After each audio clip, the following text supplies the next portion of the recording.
नमस्कार दोस्तों, क्या आप भी अपना घर का छत की ढलाई करने जा रहे हैं?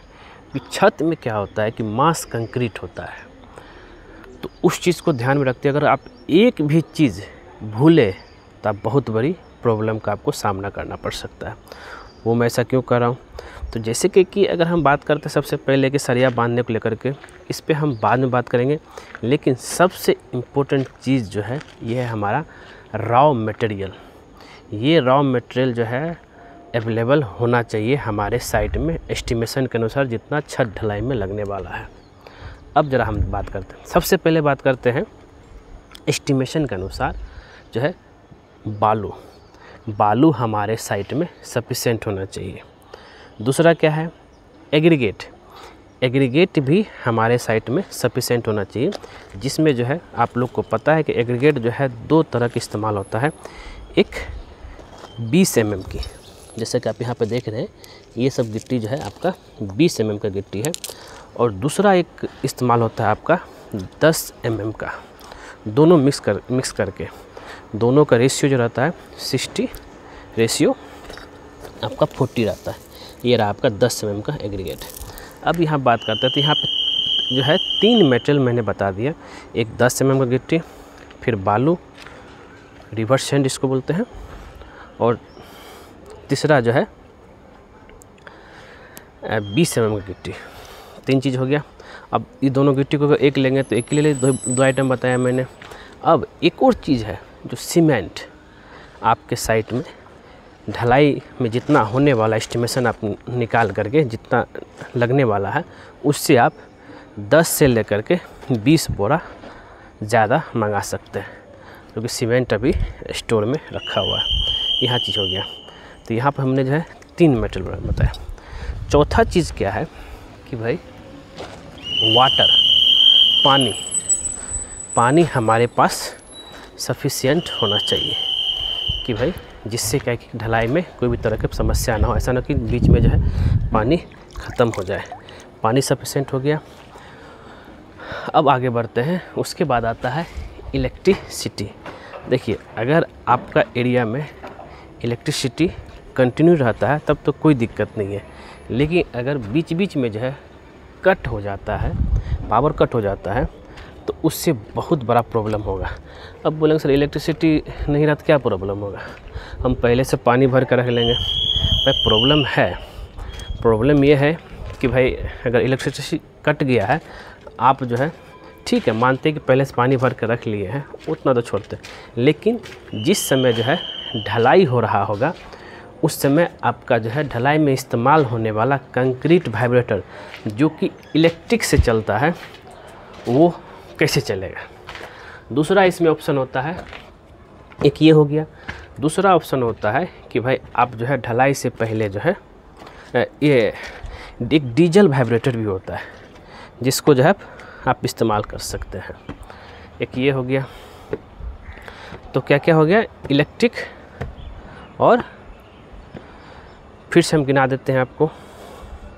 फिर हम छत पे चलेंगे। ढलाई से पहले क्या क्या चेक करना है वो हम ध्यान देंगे, ठीक है।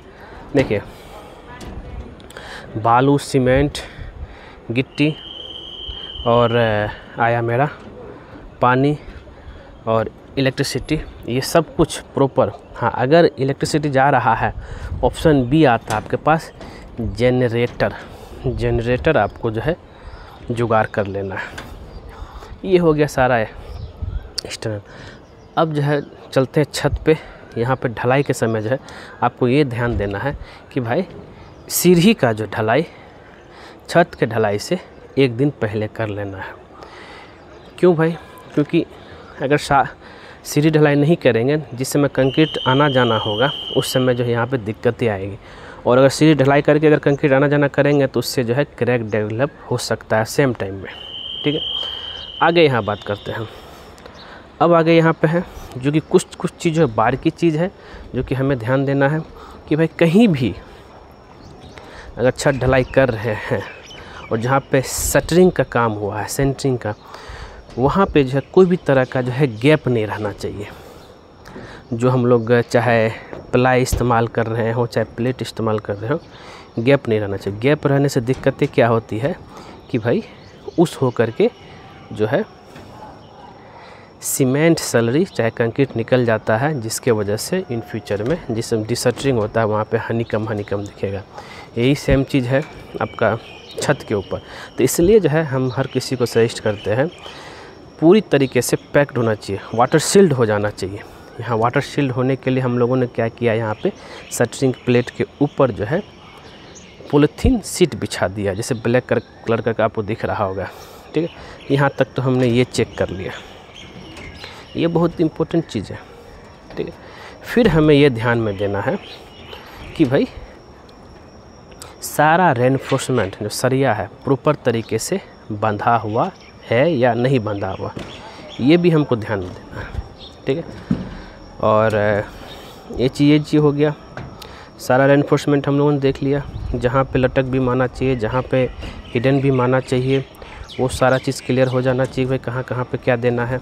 उसके बाद आता है कि भाई कवर ब्लॉक को लेकर के कि भाई सरिया देख लिए बंधा हुआ ठीक है, तो अब आता है कि कवर क्या है कि जब हम लोग सरिया बांधते हैं, ये हो गया आपका शटरिंग और ये हो गया आपका सरिया, दोनों के बीच में गैप को लाने के लिए हम लोग क्या इस्तेमाल करते हैं, कवर ब्लॉक। ये बहुत ही इम्पोर्टेंट चीज़ है, ये जो है जिससे क्या है कि शटरिंग और सरिया के बीच में गैप आता है, जिसके वजह से इसमें कंक्रीट घुस सके।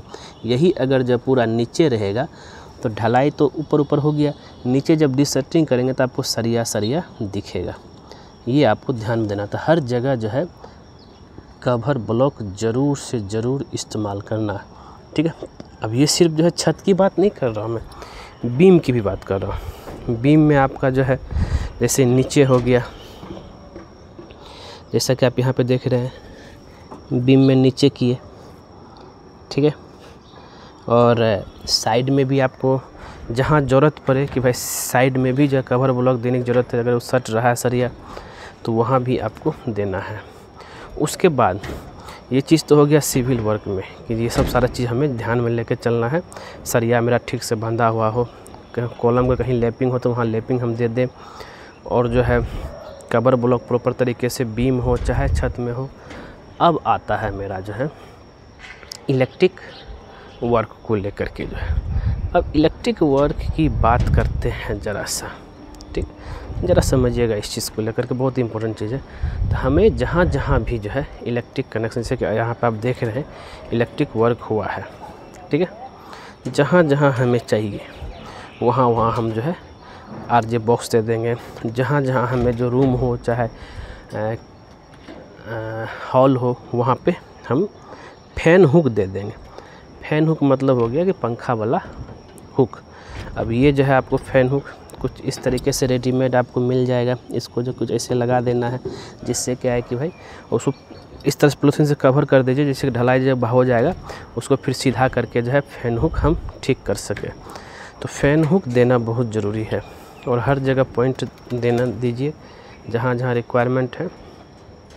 और यहाँ पे कुछ आपको जो है पाइप दिख रहा होगा स्लिम, ये जो है इन फ्यूचर के लिए जो है जैसे बालकोनी एरिया में जो है पाइप हमें काटना ना पड़े रेन वाटर पाइप के लिए, तो उसके लिए हम जो है ये कुछ इस तरीके से जो है पाइप पहले से लगा देंगे, जिससे क्या कि आराम से जो है रेन वाटर पाइप के लिए हो चाहे बाथरूम के पाइप के लिए हो, सब मतलब कि छत को काटना ना पड़े और आराम से जो है उस होकर के पाइप जा सके। इतना सारा क्लियर हो गया।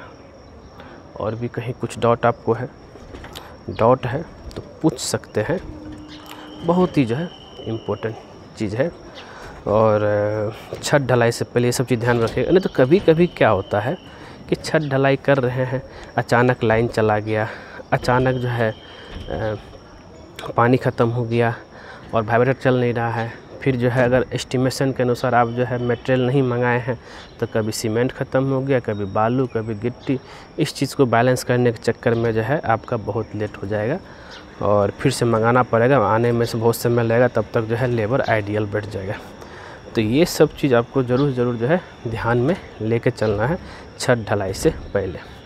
तो उम्मीद करते कि ये सारा चीज़ मिस नहीं करेंगे, सारा चीज़ को ध्यान में लेकर चलेंगे। और अगर वीडियो पसंद है ज़रूर उसको लाइक कीजिए, शेयर कीजिए, कमेंट कीजिए और ख़ास करके हमारे चैनल वाले को सब्सक्राइब कर दीजिए। मिलते हैं हम नेक्स्ट वीडियो में। आज के लिए बस इतना ही। नमस्कार।